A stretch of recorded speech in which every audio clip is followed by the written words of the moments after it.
In this video, you'll learn how to remove the password from your Notion account. This process allows you to log in using temporary login codes sent to your email instead of entering a password. Follow these steps carefully to ensure a smooth transition. Begin by opening your preferred web browser and navigating to the Notion website at notion.so. Ensure that you have a stable internet connection to avoid any interruptions during the process. Once the page loads, you will be greeted by the Notion homepage. Next, locate your profile icon. This is usually found in the top left corner of the screen. Click on this icon to reveal a drop-down menu. From the options that appear, select Settings to access your account settings. After this, look for the Account section in the left sidebar of the Settings page. Clicking on Account will take you to a new screen where you can manage various account-related settings. Now, find and click on the My Account option.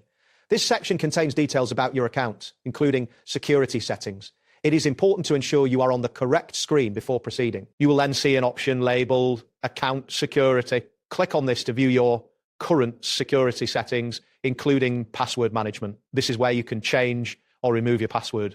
Next, locate the Password section. Click on it to proceed to the password management interface. This step is crucial for removing your passwords, so ensure you are focused on the details. After accessing the password settings, you will see an option that says change your password to log into your account. Click on this to initiate the password removal process. You will then be prompted to click on Change Password. This action is necessary to confirm that you want to make changes to your login credentials. Following this, click on the Remove Password option. This will start the process of eliminating your password from the account settings. A confirmation message will typically appear after this step, indicating that the action is being processed. Next, you will be asked if you want to remove the password for temporary login codes. Click on this option to continue.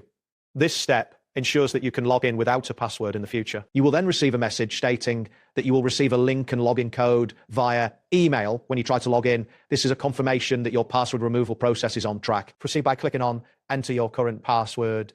This step is essential to verify your identity before making any further changes. Type in your current password in the provided field. Make sure to enter it accurately to avoid any errors during the verification process. Once you've entered your password, click on Continue to finalize the removal of your password. This action will initiate the final steps in the process. A message will then appear stating password removed. This confirmation indicates that your password has been successfully eliminated from your Notion account. Finally, a notification will inform you that to log into your account, a temporary login code will be sent to your email. This ensures you can access your account without a password. Click on Close to exit the settings. You have now successfully completed the process of removing your password from your Notion account. This change allows for a more streamlined login experience using temporary codes. That wraps up today's guide. Thanks for watching and catch you in the next tutorial.